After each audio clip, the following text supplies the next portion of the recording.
Hey everybody, Will Hamilton here along Faisal Hassan, who is the man. Faisal, what's going on? Thanks for being with us today. Thank you. So let me just introduce Faisal properly and tell you about why I'm so excited to do this live training. Faisal is the man, and if you looked at his resume, it's really long, and I don't really feel like reading off of this laundry list of cool stuff that he's done. Other to say that he was the USPTA Coach of the Year in 2011. He's coached multiple regional, sectional, and national doubles teams between 3.0 and 4.5. I got to know Faisal at the U.S. Tennis Congress. It's funny that PJ Simmons is on the line because PJ created this event that I would basically describe as a TED Talk combined with a tennis clinic. So you have 200 very passionate, competitive, recreational tennis players, league players, tournament players, and that's where I first got to know Faisal. And I went to one of his seminars and was just blown away by his content, and had planned to go to check out other people's material, and basically canceled my participation in those other seminars if they conflicted with other presentations that Faisal was doing, just because I wanted to consume all of this content. So what Faisal is going to share with you tonight is some of that content specifically for competitive, serious doubles players. And to set the stage, a couple days ago I sent out an email talking about how the subject line of the email was hockey player discovers the secret to winning doubles. And Wayne Gretzky has this quote. He was asked, what made you such a good doubles player? What made you the best of all time? And he said, good hockey players play where the puck is, and great hockey players play where the puck is going to be. And that really, to me, is the key to playing high-level doubles, is playing where the ball is going to be. And that's what Faisal is going to teach you. And in the survey results we got back from people, and in hearing and talking with people about what they wanted to learn, everybody wants to learn how to poach better. They want better anticipation. What cues do we look for? They want to know how to deal with lobbers. They want to know how to deal with aggressive net players. The interesting thing about both lobbers and aggressive net players is both of those teams are actually controlling the net. And so the aggressive net players are controlling it by actually being up at net and preventing you from coming, by preventing you from closing. Every time you come forward, they lob over your head, right? So two different styles, both teams are controlling the net and preventing you from getting up there and playing an aggressive net game, which is the key to winning doubles. So with that in mind, I'm extremely excited to have Faisal with us. Faisal, thanks again. I'm going to kick it to you, man, and take it away. Thank you very much. Are we all set, Adam? You are all set. All right. Everyone's on the screen, right? Right. I can see it, yep. Okay, everybody good. All right. Maximizing your doubles game. Mastering modes and phases of play. If we have a big project, how do we handle a big project? Break it down into smaller parts. So what I'd like to do in today's webinar is break doubles into modes and phases of play. So break them into smaller bite-sized chunks that we can actually compartmentalize and train. So that's the goal. So the goals of the webinar today: one, to help players to understand the different modes, defense, neutral, and attack of play, and how this applies to the different phases of a typical point. As phases constantly change, so can a player's tactical response. Typically, as the ball is going over the net, you'll notice as we go through the webinar that you'll go through different modes and phases of play, literally as the ball goes over the net. So I'd like to explain each of those as we go through them. Second thing is the topics that I will touch on today are the rallying phase, the passing phase, and the attacking phase at the net. So those are the two goals I'd like to accomplish today in our webinar. All right. What is doubles? This is my mindset of how I like to think of doubles. Doubles is a game of situations that involves positioning and movement for purposeful shots. Again, a game of situations that involves positioning and movement for purposeful shots. I'd like to demonstrate today the situations, the positioning and the movement, and the types of shots for those situations. Right, the mindset. First, before we start off, I want all of us to be on the same mindset or wavelength on how to think about doubles play before we go into the phases and the modes. Number one, the doubles mindset is to make them play, make the opponents play. Your goal is to decrease your risk while increasing your opponent's risk. So make them play so that you can decrease your risk and hopefully increase their risk so they make more errors. Make the opponents play to gather intelligence to see what the opponents can really do. Now, we can't really do this if we go for winners or make errors. So back to the first bullet. Make them play so we can gather the intelligence of what they can really do or cannot do. Doubles percentage tennis is what is the simplest shot we can hit that allow us to win a point. The less we have to do, if we win the point, it doesn't matter. So what's the simplest shot we can do to win the point? Said another way, what is the least risk we can take to win a point? The higher the risk we take, the greater the chance of error. If we can win points with less risk, why not? Less is more sometimes. The most common error is to use too much speed and play too much to the sides of the court. So our goal, once again, is what's the simplest shot we can hit to win the point. We only take risks when our opponents show us that we have to do this. Why take risks if we don't have to? If we're winning with less risk, no problem. If we have to take the risk, then let's take it. Right. Are there any questions so far on the first two slides from anybody? And I don't know if you can let me know, just pose the questions, if there's any questions. All good? We are all good, and Will, why don't you, oh, you know what, you're hidden from the broadcast, Will, if you were just talking. So we are good. There are no questions at the moment, Faisal. Wow, I'm doing awesome. Either that or they got no clue what I'm saying, but that's good. Okay, looking good. All right. Spectrum of aggression. I'm going to talk about the modes of play. As most of you know, there's three modes of play: defense, neutral, and attack. Defense is where you're just trying to stay alive. Neutral, where you're trying to stay in it. Attacking, where you're trying to make something happen. Once again, defense, you're just trying to stay alive. Neutral, you're trying to stay in it. Attacking, you're trying to do something with it. So that's your spectrum with the modes of play. The phases of play. You've got four courts starting off from the left going to the right. Let's use A and B as our team, and team Y are the opponents. So a point starts off with our team, A, B, one up, one back, and the opponent's one up, one back. I like to call that the beginning phase. We're starting off in the beginning. So A, B, us, are in the beginning phase versus the opponents, team Y, in the beginning phase. That's what we call the rallying phase. It may start off with the serve and the return, and they play the entire point in that phase, beginning versus beginning. That's the rallying phase. At the 2-5 level, we see that commonly. They start off playing that way, and they end the point off that way. So that's the beginning versus the beginning. Right. Second court is the beginning versus the middle phase. We one up, one back. The opponents have come in. So let's say we started off with court one up, one back. We served and stayed back. Player A served and stayed back. Player Y hit the return, came in. We are now in the beginning, team AB, against team Y in the middle phase. So being in this phase, team AB, which is us, are either going to be passing or trying to attack in that phase. That's court 2. Court 3 could be we serve and come in, hit the return, come in. We're in the middle phase, and the opponents are in the one up, one back phase. So we're now either going to be attacking and or in the passing phase. That's court 3. Court 4, both teams have come up to net, where they'd serve and volley, return and come in. Both teams are now in the attacking phase.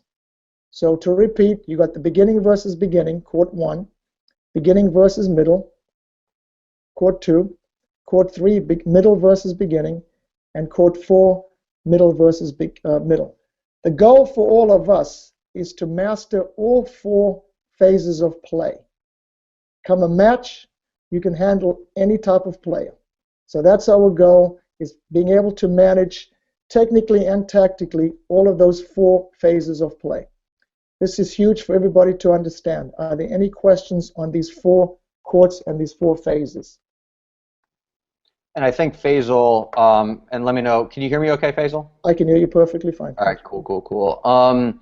Yeah, I think questions come in maybe a hot second later. Maybe there might be like a 10, 20 second I can wait. delay. I can wait because I mean, for us to move on, we've got to have a good understanding of this slide. Yeah, so everybody just in chat, when you hear this particular piece, just let us know if you can if you understand everything Faisal just went over.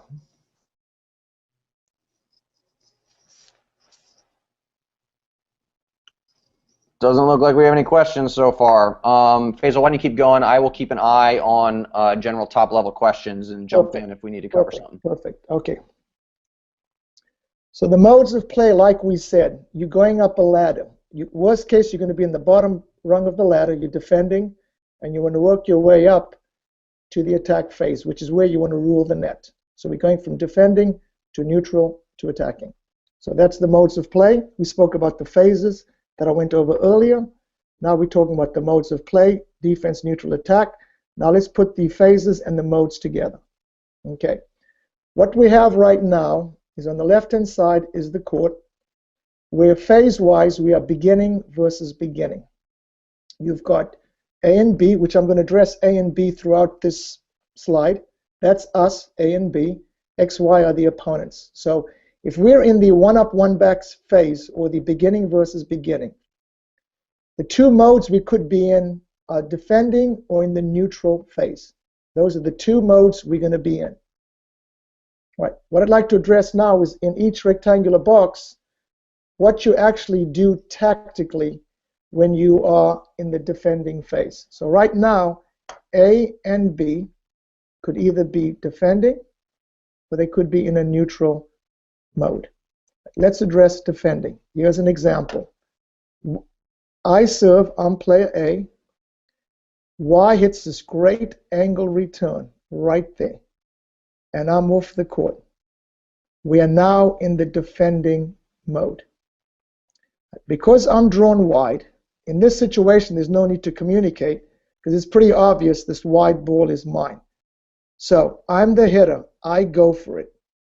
My goal is just try to keep that ball in play, stay alive. That's my goal. So once again, I serve. Y hits this great angle return, draws me wide. I'm now the hitter. I'm going for it. My goal now is, oh Lord, please help me stay alive, get that ball in play. I'm off the court. I'm just trying to get the ball in and keep us alive. I'm off the court. Now, my partner needs to help me out. Because I'm off the court, player B, she has to play singles. So what I advocate is player B goes to the closest tee. I'm going to refer to this as the big T, and this, the center hash, which I forgot to put in, as the little t. So in this scenario, because I was drawn wide off the returner serve, I'm off the court. Player A is trying to stay alive. Player B is going to go to the closest tee, which is the service tee, to try to handle whatever ball comes next. So that's scenario 1. Scenario 2, I serve. Y lobs over B. I serve. Y lobs over B. B communicates yours, meaning A goes for it. So I serve. Y lobs over B. B says yours. I get my butt over there. I'm on defense. Once again, I'm trying to stay alive. B is going to go to the T. So back to this red rectangular box. When you're defending, first things first, we need to communicate on who's going to take it. Once we've communicated, we have a hitter and a non-hitter. Right? The hitter's tactical response is just to get to that ball, get that ball in play, and stay alive. The non-hitter is to understand that A is in trouble, the hitter.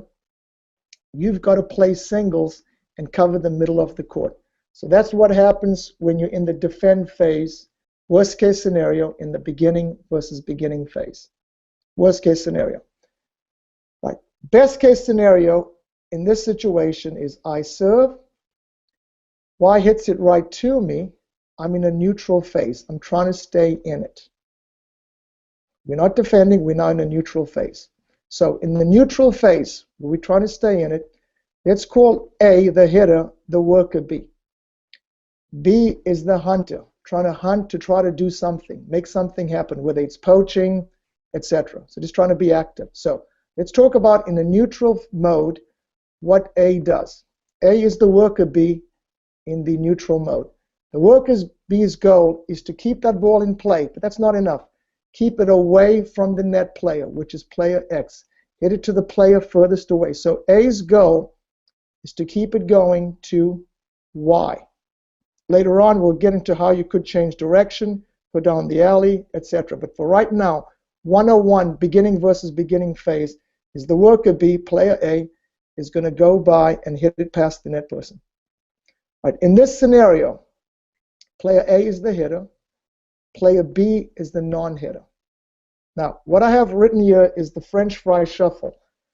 I'm not sponsored by McDonald's or Burger King, but I'm sure all of you notice your coaches have those throw-down lines, those little plastic strips. A lot of the kids I work with call them French fries because they're yellow. So what I call it is I place some French fries, I place some of those plastic teaching aid lines on the court. And Faisal, let me. I don't know if you'll be able to see this. I just clicked on the draw button. There's a button that you should actually be able to see on the right hand. If you scroll to the left of your screen, there's a little like draw icon. Okay. If you click on that, like go all the way off the screen. If you click on that, you might be able to draw. Oh, you have a, yeah. Does that work? I don't know if that would. Yeah, then so that works. And can you erase that? So based on those lines I drew, what do you think we're in? Defending or neutral? I think I'm in a crazy mode. I'm probably defending there. So I don't know if that's going to work there. So much for the pen. So back to player A. So hopefully I've addressed the defensive situation. Let's talk about the neutral mode there. So the neutral, once again, you got the worker B trying to keep the ball away from the net person, from X, trying to hit it to Y. What the non-hitter now, the hunter B, is doing is they've got to do the French fry shuffle. 3 steps forward, 2 steps back. Let me explain. Once my return, player A, goes by X, right there. If B stays as is, right there, they're giving X this entire area of the court to aim for. You've got a problem. So what happens is once player A's ball goes by X, player B needs to do the French fry shuffle by doing 3 steps forward. 1, 2, 3. This way they've taken away this area of the court for player Y to hit to. So once the ball, player A hits it past X, B moves in, does the French fry shuffle, stays right there. Right. Once Y's return, if Y's return, so player B is in, trying to hunt / poach to try to intercept that ball if they can, a la poaching. Well, they come in, once the ball goes by X, if Y hits it by B, player B will now do the French fry shuffle back, 2 steps back. Right. What I've noticed has been successful, Y3 forward, Y2 back. Generally speaking, 3 steps forward, 2 steps back. I've noticed a lot of players take larger steps back. So the 2 steps back actually puts them in the same position. 3 steps forward, generally people take larger steps back. That's why I advocate 3 forward, 2 steps back. So that's what happens in a neutral position. So A serves to Y, Y hits the return. We're in neutral mode. A is the worker B. The goal of the worker B is to hit the ball to the player furthest away. Player B is going to do the French fry shuffle. Once the ball goes by X, 3 steps forward. Once the ball goes by B, she takes 2 steps back. That's the French fry shuffle. So in the beginning versus beginning mode, you could be defending or you could be in neutral. In defending, you communicate. Y is trying to stay alive. The hitter's trying to stay alive. The non-hitter goes to the tee. If we're neutral, A will be the worker bee, working his butt off or her butt, and trying to keep the ball hitting the ball furthest away, person furthest away. Non-hitter is going to do the French fry shuffle, 3 forward, 2 back. When do you do 3 forward? When the ball goes by X. When do you do your 2 back? When the ball goes by B, they do 2 steps back. And they'll continue doing this. Any questions on this slide? Yeah, so everybody, if you have a question, go ahead and post it. Obviously, like I said, there's a delay. I want to take a moment and just emphasize 2 things that Faisal has been talking about that relate to playing where the ball is going to be and not where it is. So Faisal said earlier, if player A gets pulled off the court, player B is now playing singles and goes to one of the 2 tees. So just notice how B is purely operating on anticipation, right? They're sort of reading the court, and they know exactly where they need to go to put themselves in position to cover the most likely shots. Obviously, that's a defensive situation, but when A is the worker bee hitting to Y, B first starts by reading X to see if X is poaching, and if the ball gets by X, then B automatically positions him or herself to now read Y and try and intercept that ball. So in 2 scenarios already, we have at least high-level doubles really playing where the ball is going to be and not being reactive, right? If if player B just sort of stood there, which many doubles players do, then the only time Y is ever going to hit the ball at him is if Y is going for a kill shot, and then no wonder those are tough volleys. I know from personal experience, I used to be a pretty lousy doubles player, and I just sort of stood there. And it really, Faisal, maybe you could talk for a hot second about just very top level for 30 seconds the difference between singles and doubles, because I do feel like singles is more playing where the ball is, and doubles is more playing where it's going to be. Well, I think both singles and doubles, back to anticipation should be, where is the ball going to go to? Now, let me piggyback on what you said. Question for all of you: who has a harder time in doubles, the hitter or the non-hitter? My experience has been a lot of people have more difficulty with the non-hitter. Typically, people's minds wander away. They think about where am I going to go to lunch, etc. So I advocate there's 3 important things a non-hitter needs to be aware of. This is something we'll get into later on too. Number 1, where is the ball going to? The non-hitter needs to anticipate. As Wayne Gretzky said, where's the puck going to go to? Number 1, non-hitter, where is the ball going to? Number 2, where are the opponents? And number 3, do I have time to get into better position? So there's 3 questions a non-hitter needs to know and be trained in. 3 questions again: where is the ball going to? Question 2, where are the opponents? Question 3, do I have time to get into better position? So let's go back to, if you don't mind me building up on that. So if I'm player B, I've got to be able to use court sense, are we going to be defending or are we going to be neutral? So I serve to Y, Y hits a shot. Player B has to be trained how to track that ball and how to anticipate that is her partner, player A, going to be defending or in neutral. And that's going to take some training for the non-hitter, where there's tracking of the ball, looking at trends and patterns, understanding the geometry of the court, obviously being able to read player Y's technique.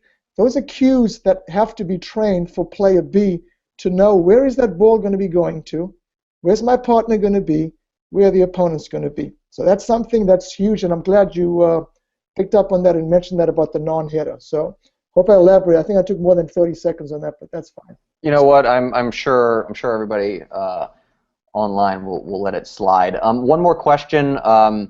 Like I said before, we're going to do the bulk of questions at the end, but Mike asked a good one. He was just wondering, why does player B move diagonally and not in a straight line, forward and back? Okay. Now, so what Mike is saying is, why not this? versus Faisal saying this. Yeah, why not go straight at the net versus kind of diagonal towards the net post almost? Okay. Today's webinar is based solely on geometry of the court, understanding geotactics. I've never played against X and Y in my life before. Okay, they're from the Cameroons. So the reason I advocate right now going at a diagonal is to bisect the angle. If the ball's hit over there, I advocate, and I've had more success going this way. If I go straight in, I'm probably leaving Y a lot of holes over here.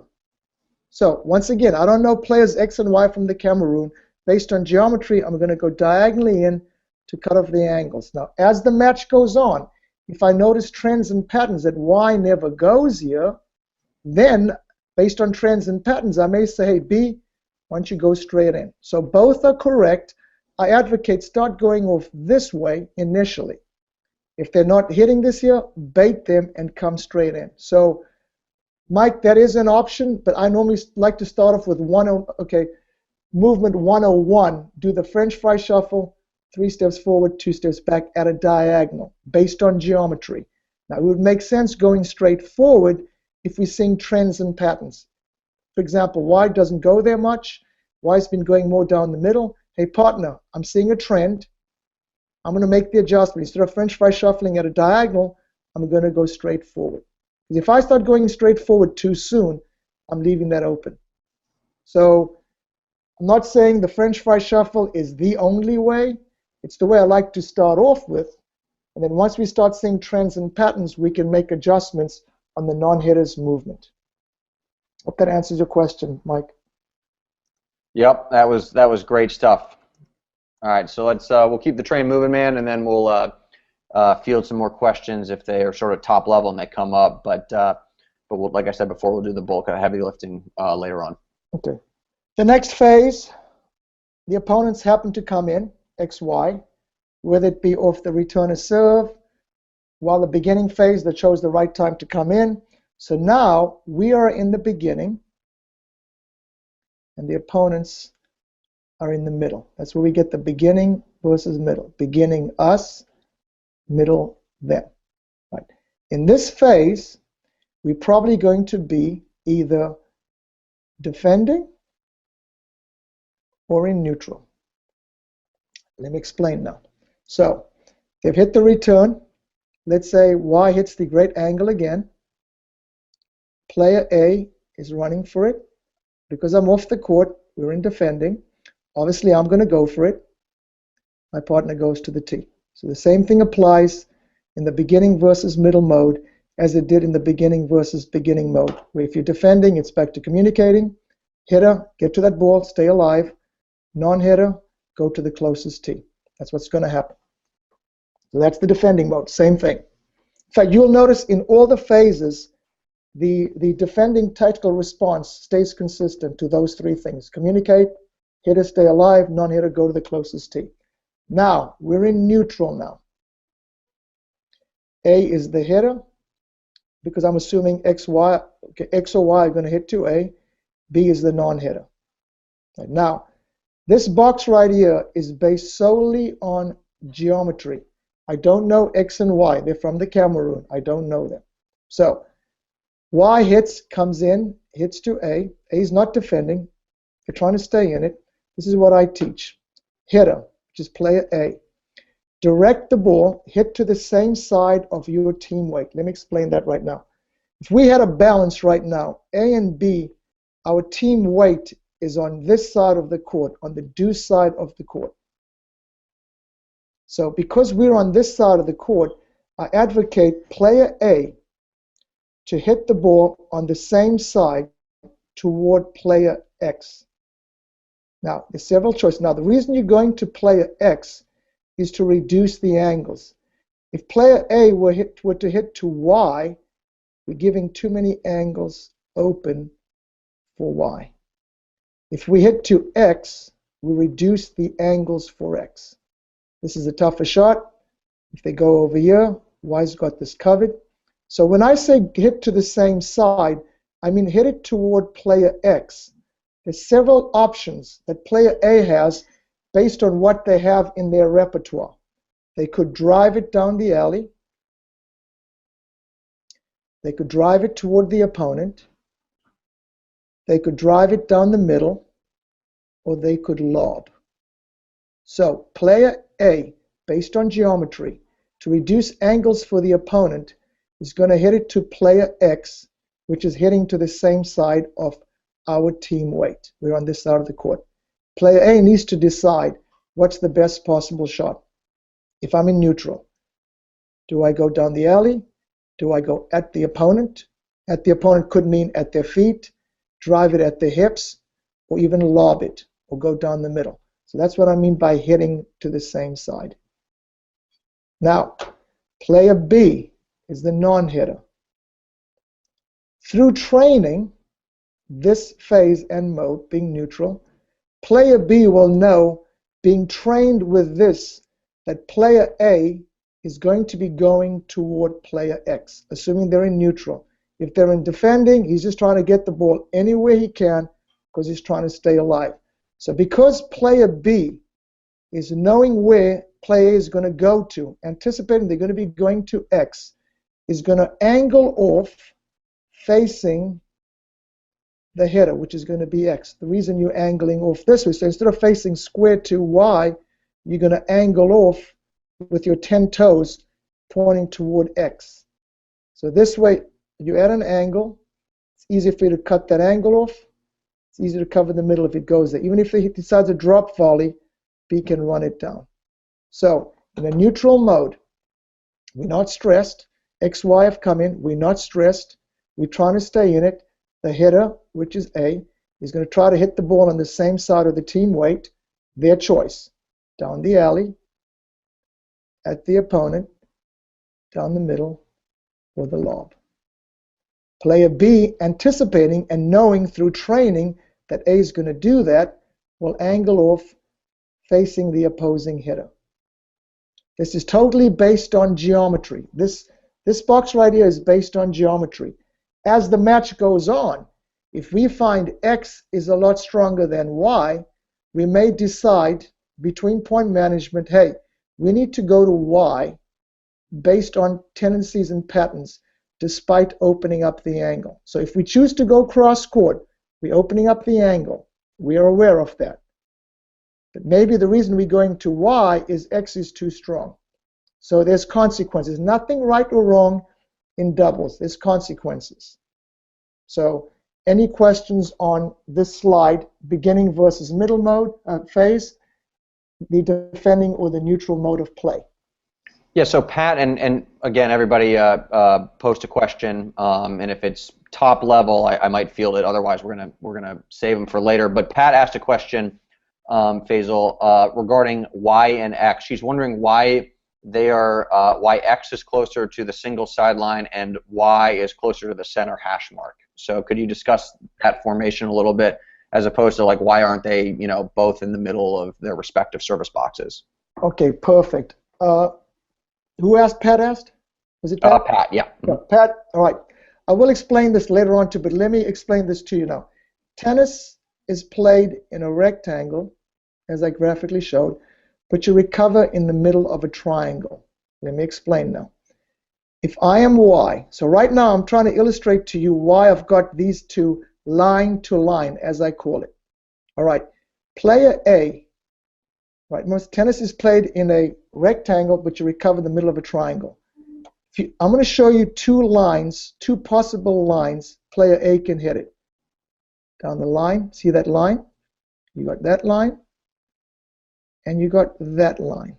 Anything going past here is just a great shot. So if I drew a line right here, see that line? A real straight line. Right there, and right there. Do you see the triangle, Pat? See the triangle? Yes, Pat? So both players have moved to cover the triangle. This is the toughest shot right here. For player A, this is the toughest area right here.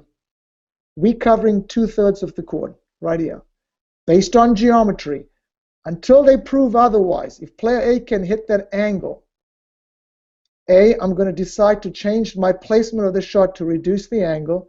If they're still hitting the angle, we're both going to adjust our positioning. If I had Y right here and X smack in the middle. Visualize that? You got too many holes. You got hole 1, hole 2, hole 3. Based on geometry, geotactics, this is the toughest hole for A to hit. So we covering the middle, Y is going to cover the middle, X is going to cover the alley area. That's the reason I've got them line to line, based on geometry. As the match goes on and we see trends and patterns, where A hits the angle, I teach players how to adjust. Answer your question, Pat? Yeah, she said in the chat, yes, it does. And then I want to make a broader point and just have people let me know in chat if they're starting to see, just based on what Faisal's talking about, how this really is about going where the ball is going to be and sort of the subtle little adjustments. I mean, I think what you're talking about earlier with player B angling themselves and their toes in particular towards X. I mean, that's just a very subtle thing that allows you to cover a lot more ground, be positioned properly.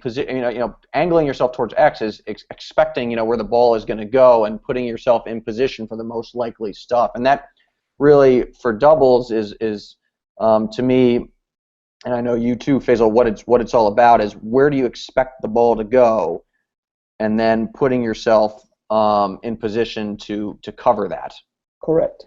Now, back to what Will said. What we're working today is based on where is the ball going to go to, totally based on geometry. If I were to take you to Zimbabwe and you were to have a doubles match right there, would you comfortably say the only thing you know is the geometry of the court dimensions, the measurements stay the same. You don't know players X and Y. You've never met them before. There are a bunch of Zimbabweans there. What you do know is the dimensions of the court are the same. The court surface may be different. So what I'd like to address today, and I have been addressing today, is totally based on understanding the geometry of the court and where is the ball going to go to based on the geometry of the court. Later on, we can start discussing if geotactics isn't working, how do you then adjust based on those two Zimbabweans? So you go to Zimbabwe, you're playing your match, first 4 games, geometry is working, keep doing it. All of a sudden, it's not working. Then you make tactical adjustments based on trends and patterns. So once again, this is all based on geometry. And at the, I'd say 4-0 below, it's probably going to be a lot of geotactics. You see common trends and patterns of what's being hit based on the laws of geometry. At the higher level, the reason the higher level, they can do more with it. So geotactics kind of takes a lower ranking there versus trends and patterns. I am at the moment. I don't think so. The great thing about things like this is you get conversations going on in the chat amongst folks. So this is people kind of helping each other out and answering their own questions. So that's always fun to see. I think we are good at the moment. Why don't we keep the train moving? Other than to ask, just let me know in chat, just with simple yes, if you guys are getting good stuff out. If you're enjoying this so far, and if this is helping out. But other than that question, yeah, man, let's keep it going. Okay. So far we've addressed beginning versus beginning. We've addressed beginning versus middle. Now I'd like to go to the next mode. Right. Team A and B. So typically, A was back, B was up here, either serve and volley, come in, or at some point come in. So we are now up at net. The opponents are X and Y. So compared to this previous slide, we've now reversed roles. In this phase, we were one up, one back. The opponents were both up. Now we're reversing it. We are both up, and the opponents are one up, one back. We've come in. So worst case scenario, we A and B. X hits this great angle return, low percentage shot based on geometry. A goes for it, defense. B goes to the tee to play singles. So worst case, if we come up to the net, we're going to be on defense. Worst case. Right. Best case, which is what we're drilling for, to rule the net, we want to be attacking. Now, I like to break attacking down. So there's 4 tactical responses I'm going to address. I'm going to address each one. Wound or kill, shift line to line, attack, isolate one side, one player. Right.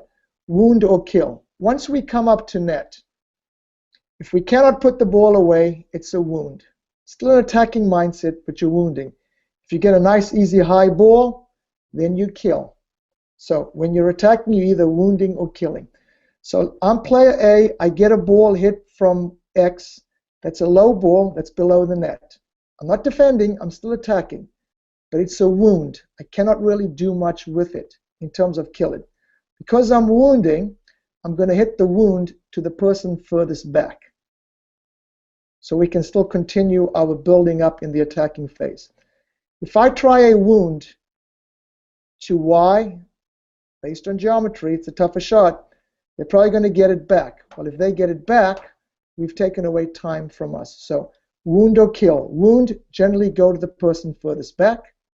Kill, you can go to the person up at net, or this side of the court if you don't want to hit them, or you can go with the angle. Now, there's two types of kills I like to talk about. Beheading or lethal injection. If you want to behead, you go with power toward Y or towards Y's side. If you want touch, lethal injection, you go with the touch shot angle. So wound, if you can't put the ball away, you hit it 2x. If you have a kill, nice high ball, you're close into the net, you can go a wound, you can go a kill with beheading toward this person, or lethal injection with touch. So that's the wound or kill. That's the first thing, is shot selection. I'm up at net. Is it a wound volley, kill volley? Is it a wound overhead, killed overhead? So that's the wound or kill. Any questions on wound or kill? So that's your shot selection. So the first one is shot selection. Second one is movement or positioning, side to side. Third one is how close you go. Right. Are there any questions on wound or kill before I go shift line to line? Yeah, people will fire them out. Okay. I think, yeah, you know, if you have a question for wound or kill, post it in the chat. But bring it up then. You'll bring it up then, right? I'll bring it up. But I think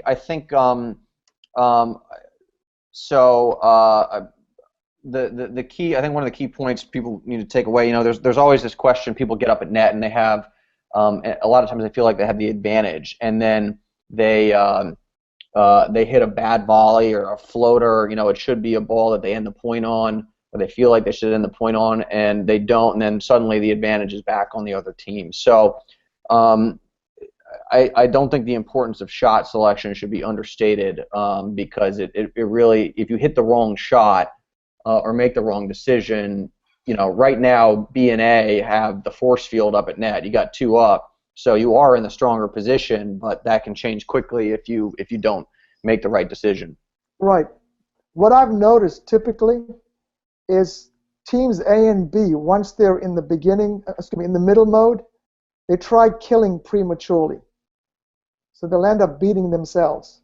Yeah, I mean that's yeah. I mean, so can you talk a little bit about that? I mean, you know, when you have the force field up at net, it doesn't necessarily mean your next volley ends the point. A lot of times you got to wait for an opportunity. I mean, like you said, a lot of times it's more about wounding versus going for the kill. And are there any just sort of common mistakes you see folks make decision-wise when they're up there? Oh, that's huge. One of the key things is, you know, people get so excited when they're up there, adrenaline levels is high, and they try killing too early. And that's something, you know, the key thing I work on here is people recognizing if it's a wound or a kill. So I can get into this. Let me get into it. All right.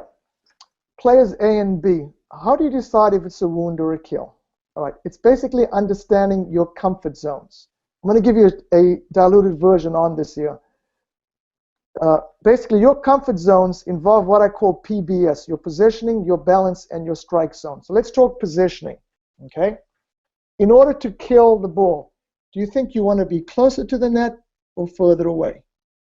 Generally speaking, closer to the net. So I'm going to call it more, right now, I'm just going to break it simple, real basic.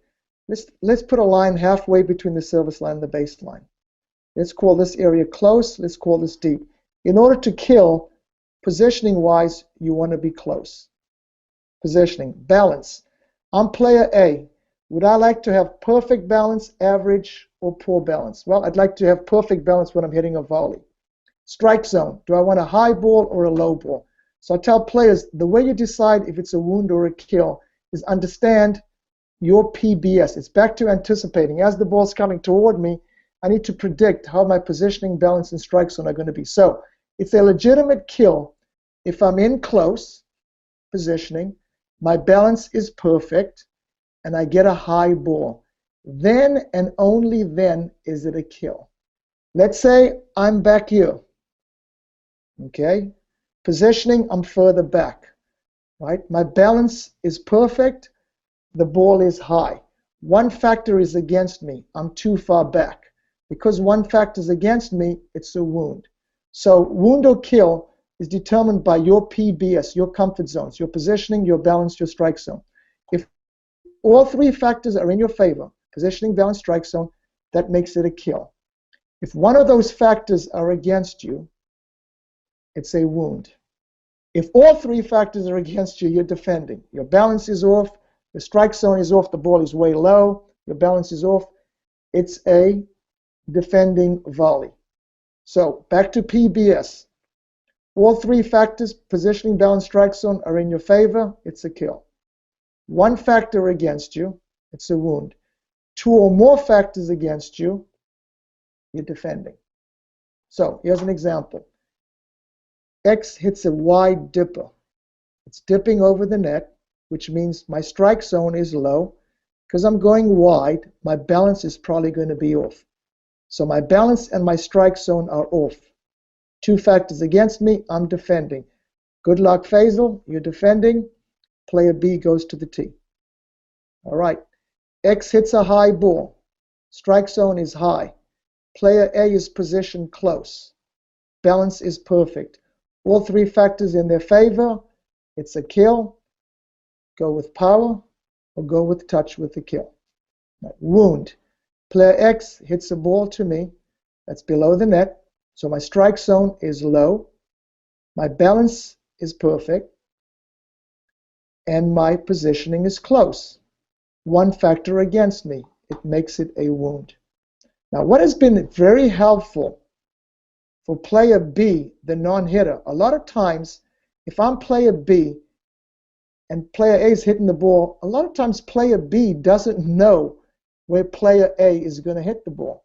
Well, through PBS training, position, balance, and strike zone, I can read, I'm player B, if X is hitting to A, I can read and predict A's positioning, balance, and strike zone to predict whether she has a wound, kill, or is in defense. So that's going to help with anticipation. So PBS will help the player, the hitter, to decide wound, kill, but it will also help player B to understand, is the player wounding, killing, or going to be on defense. So that's back to anticipating based on PBS. So I went off on a real wide tangent on wound or kill. This stuff is phenomenal. Let me know in chat if everybody's cool with Faisal going off on more tangents. One thing, if you could touch on just another hot second. Can you talk a little bit about anticipating before your opponent even hits the ball? Because that's sort of the next level of figuring out what type of shot am I going to get. Will I be in a position to attack? Will I be defending? And so on. Because obviously the higher level you get, you kind of know before your opponent even hits what kind of shot you're going to get. All right, 10 seconds is enough, so I'm taking more than 10 seconds. Right. 15. Right. Anticipation, there's various forms of anticipation. Right.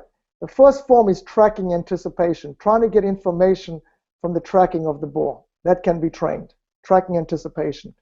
Then you've got situational anticipation, which is based on geometry, which is what I'm talking about today, which is based on your perception using your senses.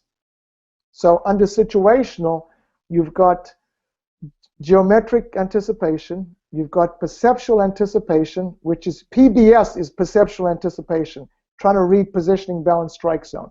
Okay? Then you've got tactical anticipation, which is trends and patterns. And then you've got technical anticipation. So there's three forms of anticipation: tracking, situational, and technical anticipation. Now, at a 3.0 level, or even 2.5 level, I haven't gotten a good grasp of my own technique.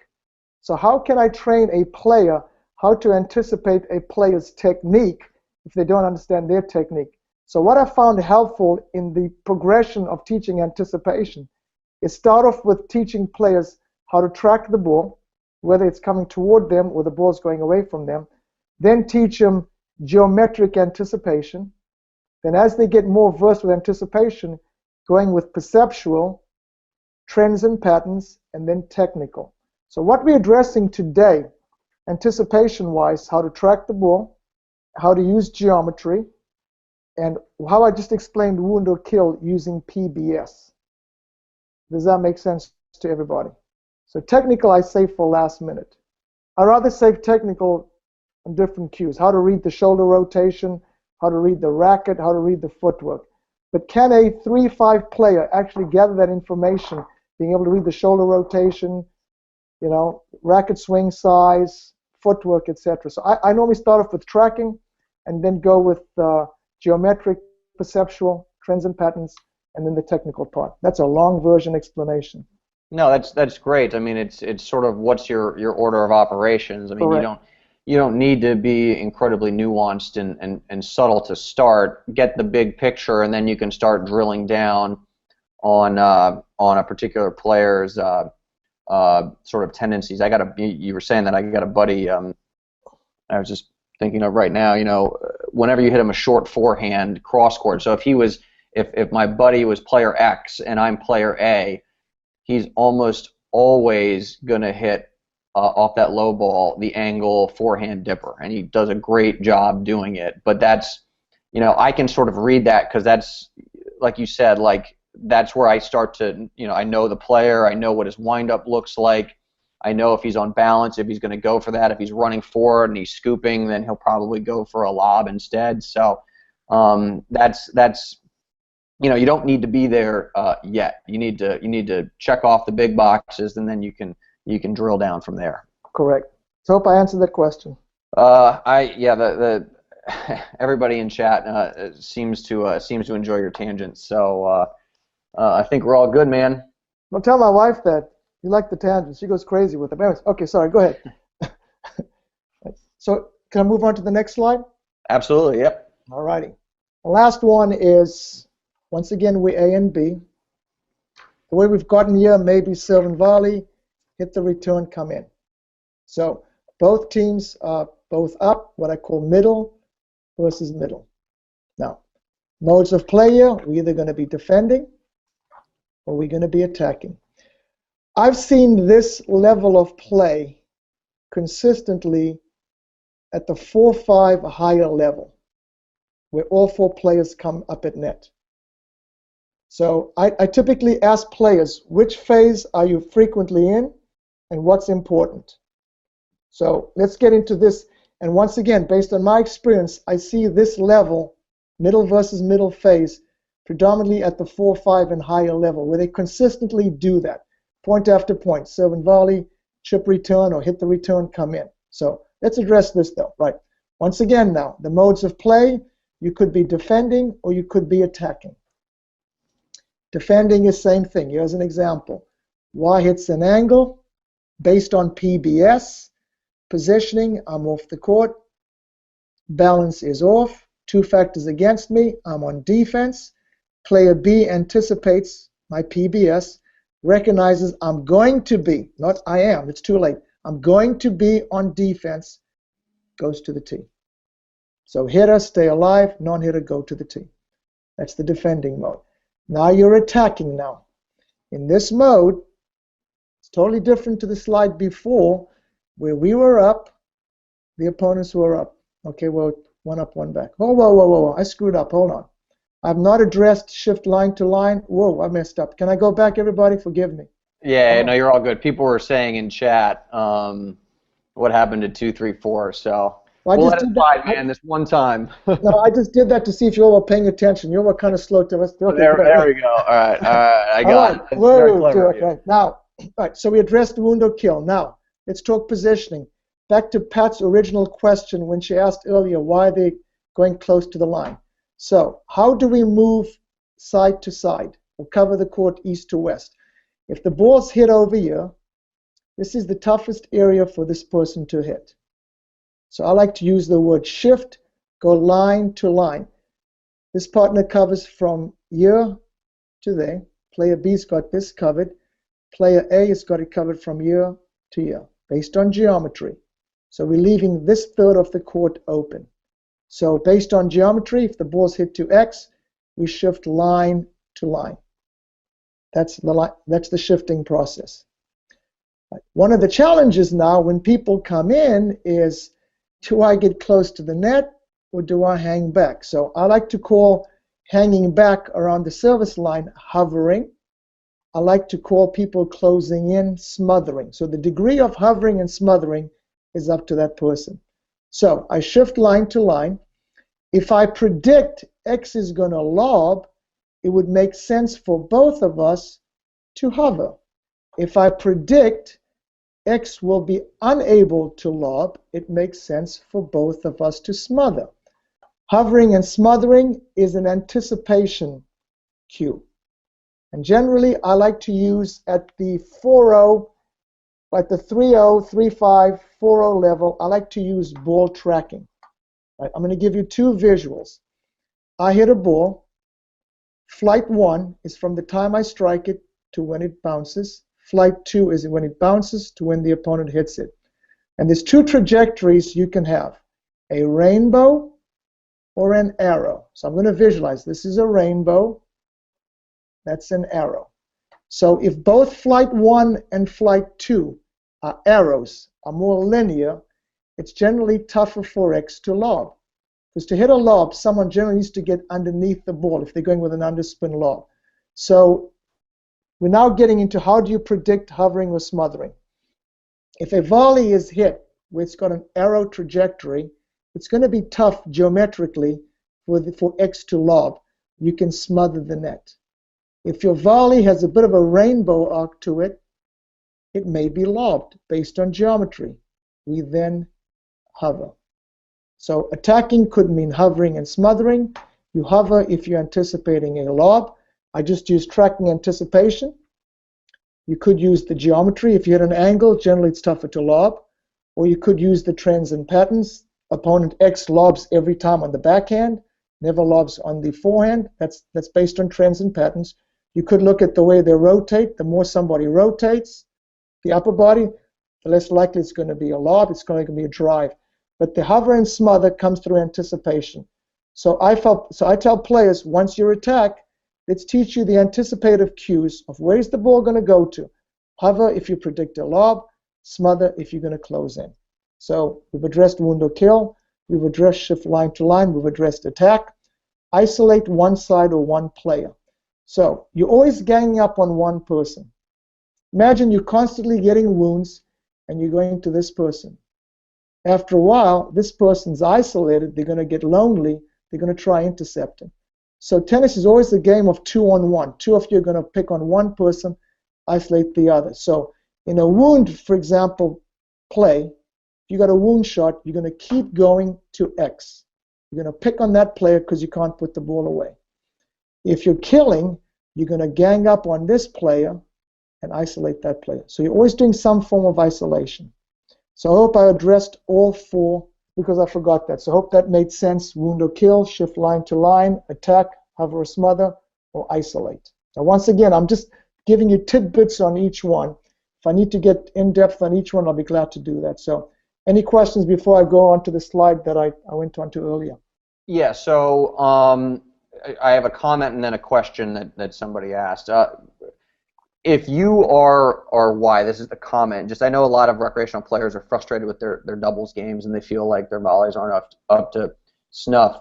You might, if you are Y and you're playing a good doubles team, they might only be going at you when they have a kill shot. And if that's the case, then, it's not necessarily your fault that the point is ending, when they hit the ball by you or you miss the volley or something like that. Right. So, now, is that a comment or a question? that was a comment.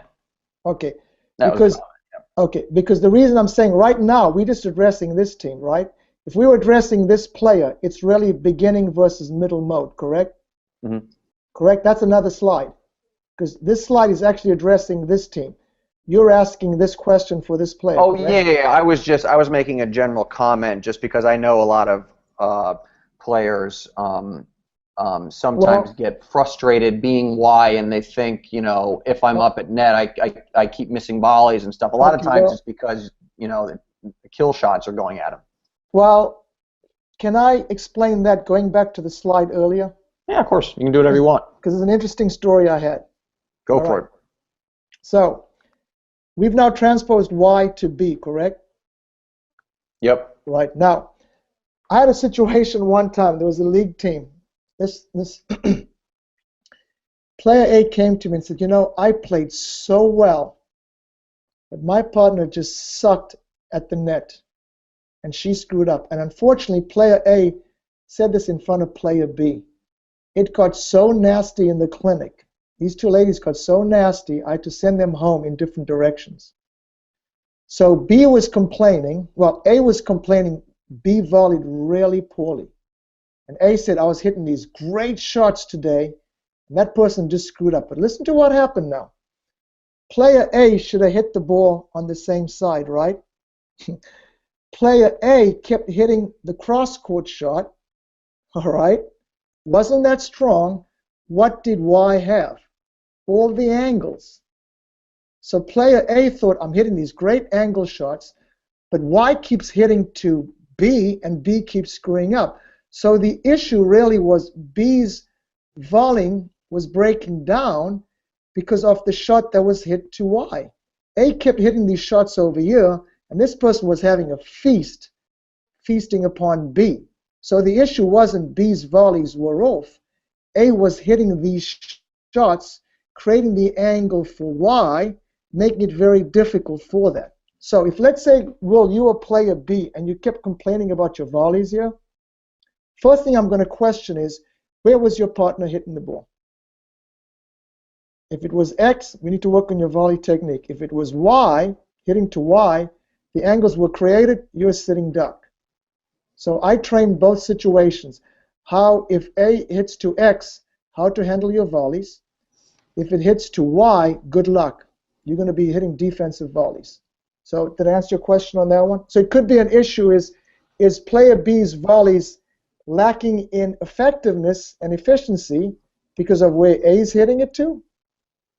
Or is it just your volley technique, period? So that's an issue. Is it a decision-making thing of A, or is it just a technique on B's volleys? But remember, you're now in the hot seat. Who has the lousiest position out of all these four players? This person right here. And that's another topic in itself, how to train when you're in the hot seat, whether it's hit to Y or whether it's hit to X. Yeah, so, it's funny you say that. I had the exact situation. I remember this from high school where I was playing. I was player B, and my partner was this guy named Rowan, who was a great player, but he was basically teeing up Y to just drill the ball at me over and over, and finally Rowan got so frustrated that he screamed, we're high school kids, so we're 16, 17, he screams at me, he says, stop missing volleys. His language might have been a little bit more colorful than that. And I just screamed back, stop hitting, such weak shots that are setting me up to get tattooed. Right. And you see what's unfortunate is so many times people are used to going cross-court, cross-court, cross-court, which is the safest play if Y is back. But the minute someone comes in, the geometry of the court has changed. And that's where the tactical mindset and thinking has to change. As you go cross-court, your partner's a sitting duck, then A's blaming B for, look at those lousy shots you're hitting. 100% correct there. So. One more question, and then we'll go back. There was this question: should B move back in that situation, go two back? Well, you talking the French fry shuffle?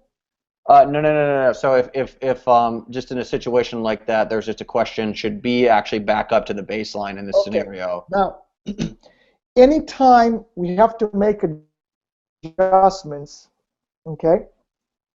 There's two things I like to think about. Change the placement of your shot first, then change your positioning. Right? What's the meaning of insanity? Doing the same thing over and over again. So player A keeps hitting it over here.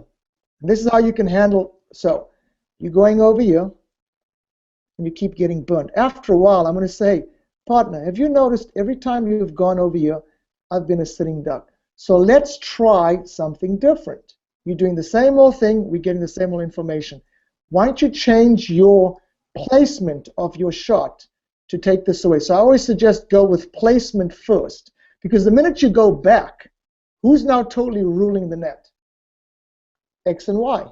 Is that a proactive change or a reactive change? To me, that's a reactive change, because you're changing your positioning. They're really ruling the net. So I tell players, if you have to make an adjustment, change the placement of your shot first. If it's not working, then change your positioning. Because to me, changing the placement is more of a proactive move. Changing your positioning is more of a reactive move. But once again, not to say that's set in stone, but that's what I normally like to advocate. Go with changing the placement of your shot first.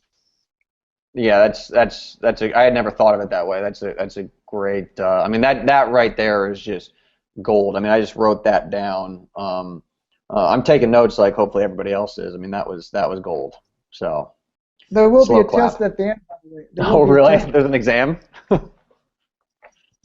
So, did I answer that question? Yes, that was a slam dunk. Okay. Can I move on to the last stage, middle versus middle again? Yep. Yes? Yep. All right. So, make sure I didn't forget that. Right. So, we spoke about this. Right. Everyone's up at net. We're now attacking A and B. First thing is keep that ball low. Low you go, high you die. So those volleys you hit better be low. Have opponents hitting that ball below the net. Unless you're trying a lob volley, which is more challenging. But let's talk volleys right now. Routine volleys. You want to keep them low. If you do a lob volley, that's a different situation.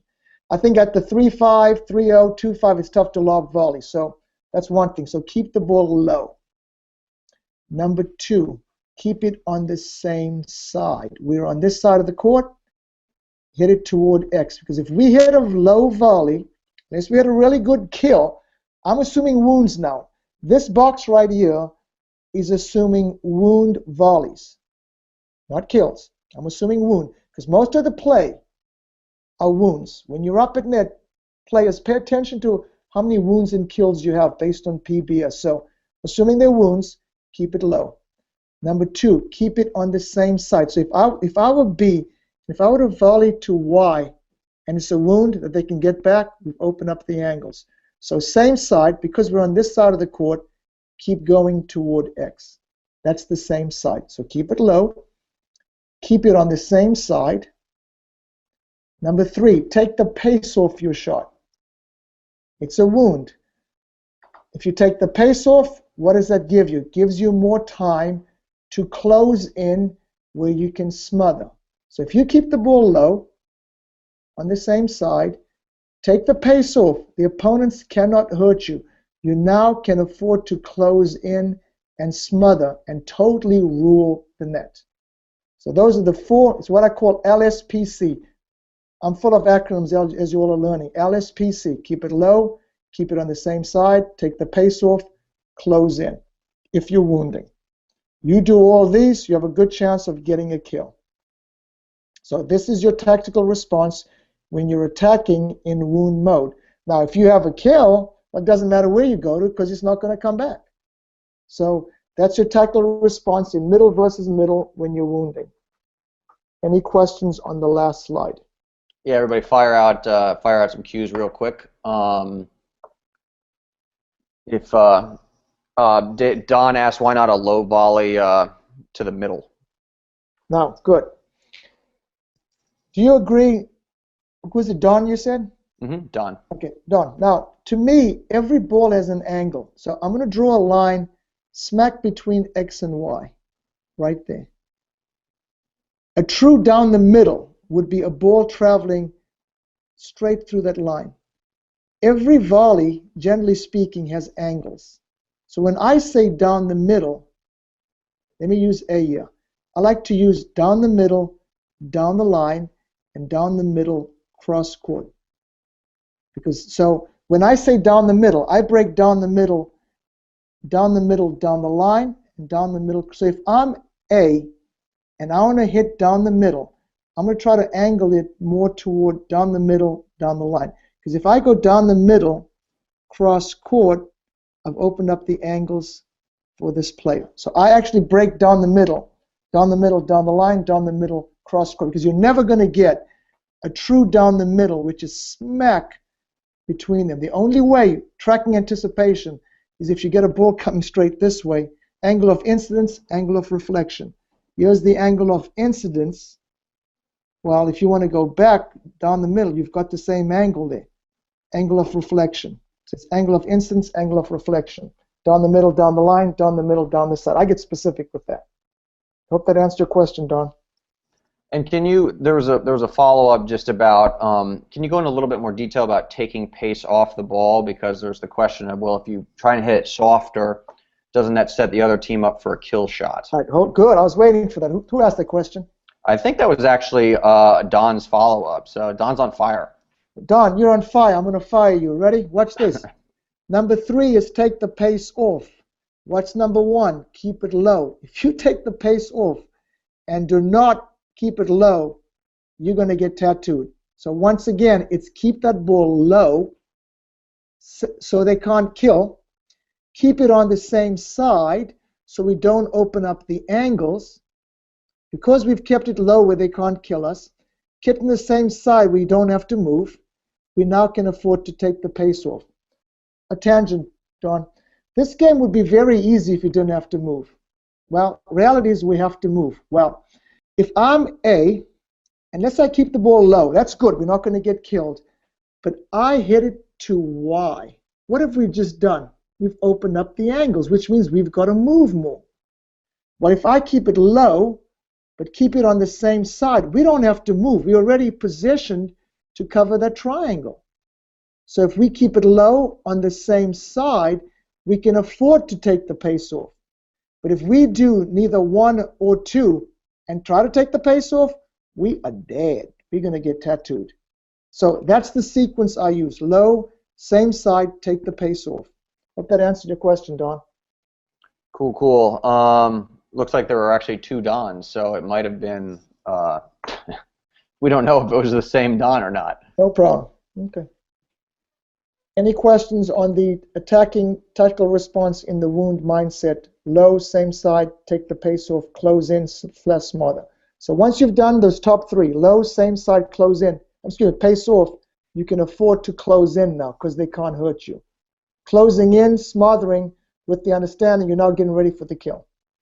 And there was a question, let's see, who, Claire wanted to know just, you know, and again, we're talking more kind of geometry, but if, let's say, you know, you're A and player X is the stronger player, would you not play same side in that case? Would you Thank you very much. So after a while, Clay, right, so you've not been playing, you keep hitting to X, X is definitely the stronger player, Y has these thick rimmed glasses, which we assume she's blind, so we now can afford, because X is the stronger player, geometry isn't working. So based on that, what's the meaning of insanity? Doing the same thing over and over again. It's not working. So I'm player A. Partner, have you noticed every time we go to X, she's definitely stronger. So let's take some risk now and go to Y despite opening up the angle. So now, based on tendencies and patterns, Y is the stronger player. We're going to isolate this player and start going to this player. Now, because of that, we may have to adjust our line to line also. Because we're going over here now, we're not going to go line to line. So we're going to adjust our shifting, and we're going to adjust our shot selection because X is the stronger player.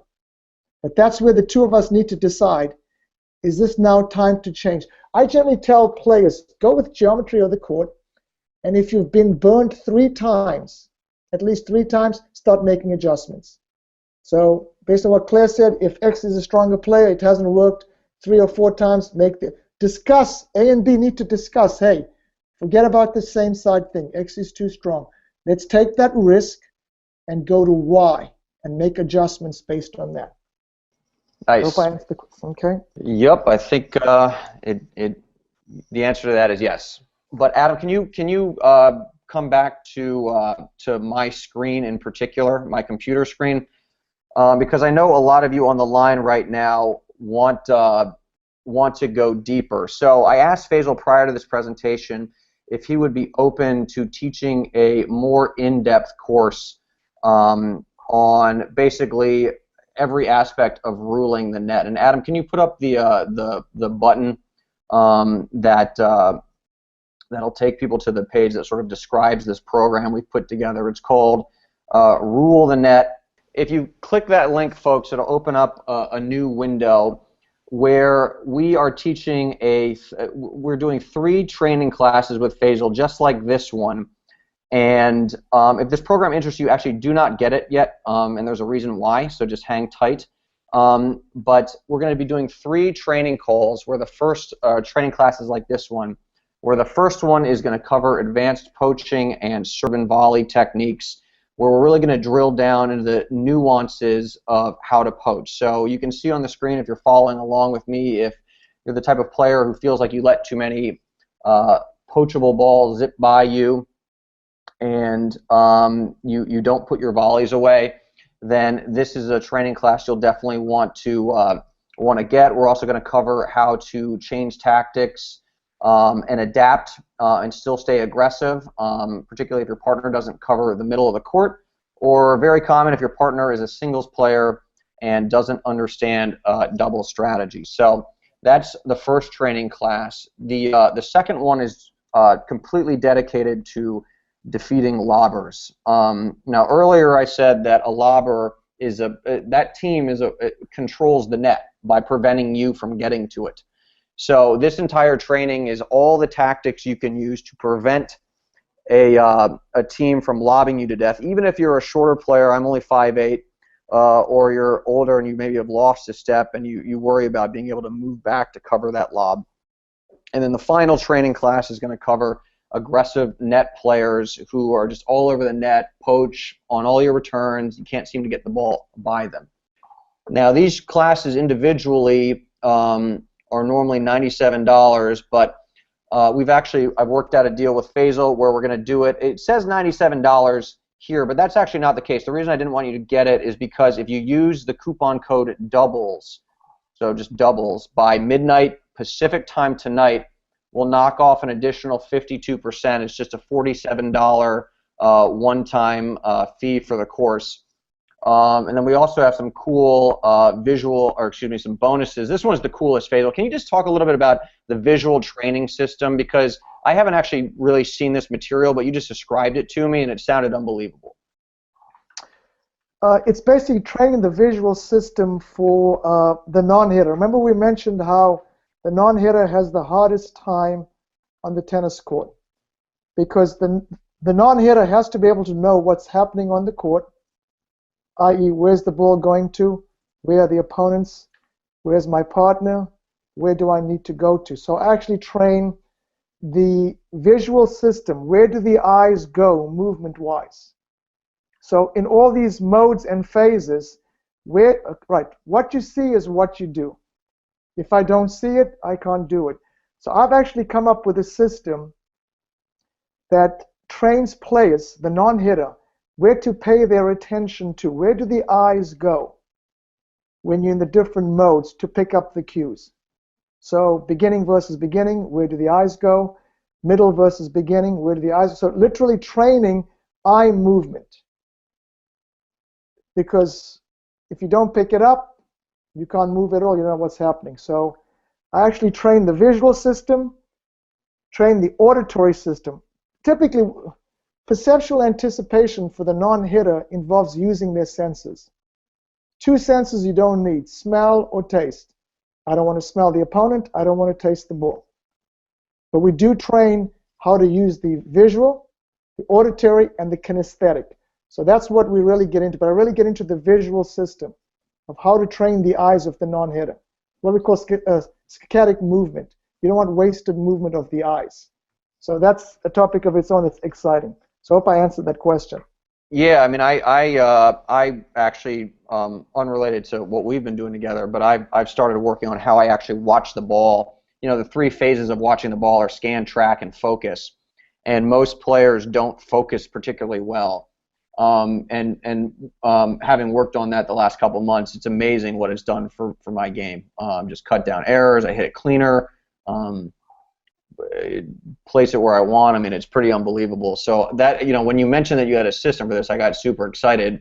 Partially selfishly, just because I want to, learn more about it. But I knew it would help a lot of folks. Let me fire through these last couple bonuses real quick, then we get to the Q&A. Remember, it's doubles is the coupon code you want to be using. And that'll get you until midnight tonight an additional $50 off. So it's just a $47 one-time thing. But we've got two. Bonus number 2 is the top 10 freelance plays. Bonus number 3 is top 10 team plays. We basically have printouts, one-page printouts, 20 pages total, obviously, where you can just print out the top, basically, tactic you want to be using in a particular situation. So, if you're up at net and your partner's, if you're up at net, your partner's serving and you're getting lobbed all the time, what tactic can you do to beat that? In this case, without your partner even having to really, you don't need to coordinate with them, because I know a lot of y'all play with new partners, so a lot of the time you don't really need to tell them what you're going to do. So we've got these printouts to handle the toughest situations when you need to change tactics and so on. And then one of my favorites down here is the Jedi mind techniques. And this concept of micro commitments, which is basically like if you've ever had somebody come to your house and ask you to sign a petition, are you going to vote? And they just say, sign this thing, and say, yes, I'm going to vote. Studies have shown if you do that, you take that micro commitment, you're way more likely to vote on election day. So how can you apply little psychological tricks like that to tennis when you're playing with a new partner, someone who's really stubborn, not playing ball, and get them to kind of move in your direction, particularly in important situations like you're serving, right? Because they're not all communication, I guess you could say, on the tennis court is created equal. There's some communication that's more important to the end result and some that's not. So we're going to drill down on just the top couple areas where you want to make sure you and your partner are on the same page so you can have the most success. Obviously, there's a money-back guarantee, just like all of our stuff. Go through it, test it out. If you like it, keep it. If not, one-line email, get a full refund. So again, coupon code is doubles. It's in the top of the chat if you're interested. But I'm extremely excited. Faisal's material, as you guys can see, is amazing.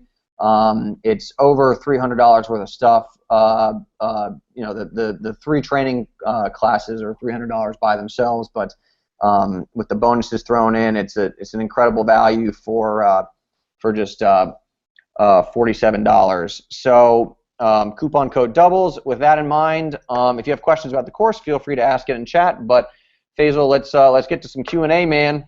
Sure, let's go for it.